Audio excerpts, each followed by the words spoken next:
أيها المسلمون عباد الله، يقول ربنا سبحانه وتعالى في كتابه: لله ما في السماوات وما في الأرض، وإن تبدوا ما في أنفسكم أو تخفوه يحاسبكم به الله فيغفر لمن يشاء ويعذب من يشاء، والله على كل شيء قدير. يخبر ربنا جل وعلا في هذه الآية أنه سيحاسب عباده على ما أسروه وأعلنوه. ولذلك يا عباد الله، لما نزلت هذه الآية اشتد الأمر على صحابة رسول الله صلى الله عليه وسلم، فأتوا رسول الله صلى الله عليه وسلم وبركوا على الركب وقالوا: أي رسول الله، كلفنا من الأعمال ما نطيق، الصلاة والصيام والجهاد والصدقة، وأنزلت عليك هذه الآية ولا نطيقها. هنا يا عباد الله نبينا صلى الله عليه وسلم ربى أصحابه على السمع والطاعة لله ورسوله، فقال لهم عليه الصلاة والسلام: أتريدون أن تقولوا كما قال أهل الكتابين من قبلكم سمعنا وعصينا؟ قولوا سمعنا وأطعنا غفرانك ربنا وإليك المصير. فقالوا سمعنا وأطعنا غفرانك ربنا وإليك المصير. فلما اقترأها القوم ذلت بها ألسنتهم، فأنزل الله عز وجل: آمن الرسول بما أنزل إليه من ربه والمؤمنون كل آمن بالله وملائكته وكتبه ورسله لا نفرق بين أحد من رسله، وقالوا سمعنا وأطعنا غفرانك ربنا وإليك المصير. فلما فعل الصحابة ذلك يا عباد الله، مؤتمرين بما أمرهم به نبينا صلى الله عليه وسلم، قائلين سمعنا وأطعنا غفرانك ربنا وإليك المصير، جاءهم الفرج يا عباد الله، ونسخ الله جل وعلا الآية التي شقت عليهم بقوله سبحانه: لا يكلف الله نفسا إلا وسعها، لها ما كسبت وعليها ما اكتسبت، ربنا لا تؤاخذنا إن نسينا أو أخطأنا. قال سبحانه: نعم ربنا ولا تحمل علينا إصرا كما حملته على الذين من قبلنا. قال: نعم ربنا ولا تحملنا ما لا طاقة لنا به. قال: نعم واعف عنا واغفر لنا وارحمنا أنت مولانا فانصرنا على القوم الكافرين. قال سبحانه: نعم. والحديث رواه الإمام مسلم. معاشر المسلمين، رسول الهدى صلى الله عليه وسلم يربي الصحابة الكرام على الاستجابة لله ورسوله صلى الله عليه وسلم، يربيهم على طاعة الله ورسوله صلى الله عليه وسلم.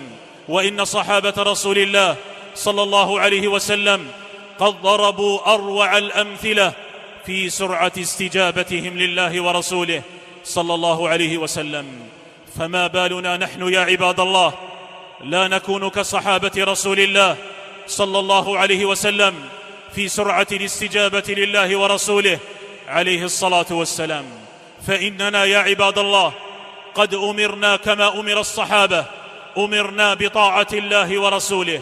أمرنا الله جل وعلا بذلك في كتابه في آيات كثيرة، كقوله سبحانه وتعالى: يا أيها الذين آمنوا أطيعوا الله ورسوله ولا تولوا عنه وأنتم تسمعون. وكقوله سبحانه وتعالى: يا أيها الذين آمنوا استجيبوا لله وللرسول إذا دعاكم لما يحييكم. وكقوله سبحانه وتعالى: يا أيها الذين آمنوا أطيعوا الله وأطيعوا الرسول وأولي الأمر منكم. وقوله سبحانه وتعالى: يا أيها الذين آمنوا أطيعوا الله وأطيعوا الرسول ولا تبطلوا أعمالكم. وكقوله جل في علاه: وأطيعوا الله ورسوله إن كنتم مؤمنين. وقوله سبحانه وتعالى: وأطيعوا الله ورسوله ولا تنازعوا فتفشلوا وتذهب ريحكم واصبروا إن الله مع الصابرين. وقوله سبحانه وتعالى: وأطيعوا الله وأطيعوا الرسول فإن توليتم فإنما على رسولنا البلاغ المبين. آيات كثيرة في كتاب ربنا يأمرنا ربنا جل وعلا فيها بطاعته وطاعة رسوله صلى الله عليه وسلم، يأمرنا بطاعة رسوله التي جعلها من طاعته سبحانه وتعالى، فقال: من يطع الرسول فقد أطاع الله. عباد الله، إن المؤمنين الصادقين يطيعون الله ورسوله ويستجيبون لله ورسوله ويسارعون إلى ذلك ويجتنبون المعصية. أتدرون لماذا؟ لأن المؤمنين الصادقين يريدون الفوز والفلاح في الدنيا والآخرة، وقد قرأوا كتاب الله عز وجل فوجدوا أن طريق ذلك في طاعة الله ورسوله صلى الله عليه وسلم.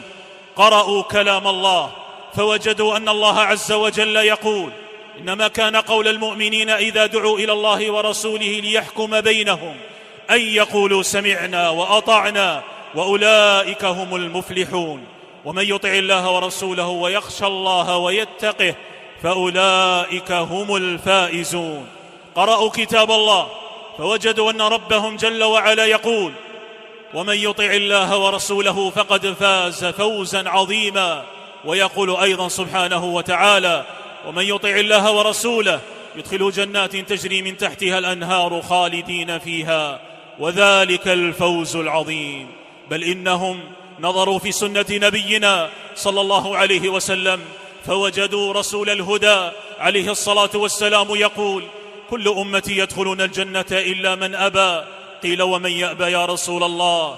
قال: من أطاعني دخل الجنة ومن عصاني فقد أبى. رواه البخاري. عباد الله، وكأننا نأبى دخول الجنة، وإن ادعينا ذلك فها هي أعمالنا شاهدة على إبائنا بمعصيتنا لله ورسوله صلى الله عليه وسلم. يا معاشر المسلمين، لقد سمعنا آلاف المرات وقرأنا في نصوص الوحيين كتابا وسنة أن ترك الصلاة وإخراجها عن وقتها حرام، وأن الربا حرام، وأن الزنا حرام، وأن أكل أموال الناس بالباطل حرام، وأن السرقة حرام، وأن الظلم حرام، وأن التبرج حرام، وأن عقوق الوالدين حرام، وأن قطيعة الرحم حرام، وأن الغيبة حرام، وأن النميمة حرام، وأن الفواحش واقترافها حرام. قرأنا هذا يا عباد الله وسمعناه آلاف المرات، والسؤال الذي يقال ويطرح هنا: أين هي استجابتنا لله ورسوله؟ أين هي استجابتنا لله ورسوله؟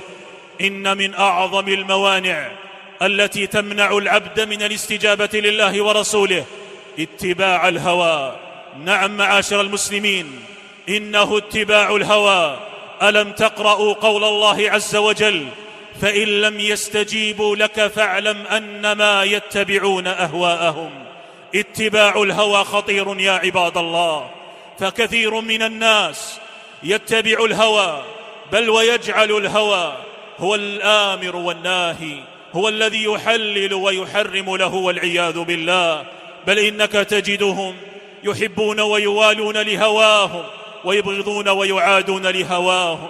فإن الواحد من هؤلاء قد اتخذ الهوى إلها يعبد من دون الله عز وجل.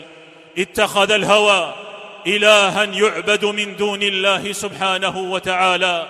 فمن اتخذ شيئا يهواه فقد عبده، كما قال ابن كثير رحمه الله تبارك وتعالى. يقول رب العزة والجلال: أفرأيت من اتخذ إلهه هواه. اتخذ إلهه هواه يا عباد الله. وفي الآية الأخرى: أرأيت من اتخذ إلهه هواه أفأنت تكون عليه وكيلا. هذا ما يدل يا معاشر المسلمين على خطورة اتباع الهوى، فواجب علينا يا عباد الله أن نحذره.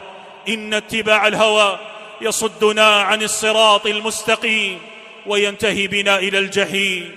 فواجب علينا أن نحذر اتباع الهوى، وأن نستجيب لله ورسوله، وأن نطيع الله ورسوله، ونحذر من المعصية اتباعا للهوى يا عباد الله.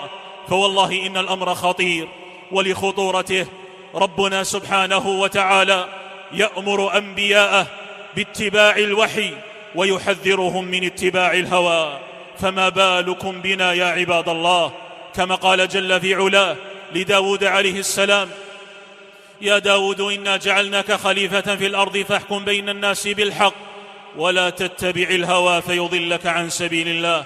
ويقول جل وعلا لنبيه صلى الله عليه وسلم: سيدي ولد آدم، وأن احكم بينهم بما أنزل الله ولا تتبع أهواءهم. ألا فاتقوا الله يا معاشر المسلمين، وجاهدوا أنفسكم على الاستجابة لله ورسوله، واحذروا اتباع الهوى فإنه يضل عن سبيل الله. نعوذ بالله من اتباع الهوى والضلال، نعوذ بالله من اتباع الهوى والضلال، نعوذ بالله من اتباع الهوى والضلال.